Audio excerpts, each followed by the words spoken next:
Meski Undang-Undang Nomor 20 Tahun 2013 tentang pendidikan kedokteran dinyatakan tidak ada masalah oleh MK, namun gelombang penolakan terhadap program studi dokter layanan primer tetap besar. Untuk itu, Komisi 10 DPR RI terus bekerja mencari jalan tengah terkait penyelesaian masalah ini. Anggota Komisi 10 DPR RI Dadang Rusdiana mengemukakan gelombang penolakan muncul dari berbagai elemen kedokteran seperti Ikatan Dokter Indonesia atau IDI dan Kolegium Kedokteran Indonesia atau KKI. Pembukaan program studi dokter layanan primer ini harus segera dijalankan karena merupakan amanat undang-undang.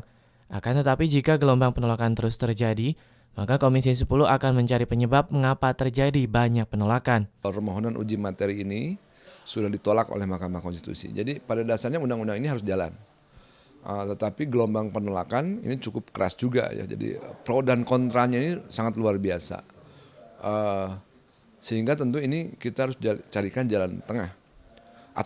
Anggota Komisi 10 DPR RI Yayu Sri Rahayuningsi menjelaskan alasan yang digunakan oleh IDI dan KKI untuk menolak program studi dokter layanan primer ini adalah kompetensi yang ditawarkan dalam prodi DLP, tidak berbeda dengan yang ada dalam pendidikan kedokteran Indonesia saat ini.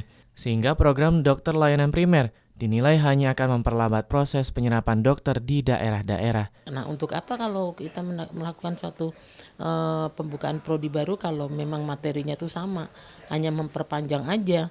Nah, maksud kita tuh kita setuju lah ya, yang namanya pelayanan di tingkat dasar atau primer itu ditingkatkan. Tapi bukan berarti dokternya malah suruh sekolah.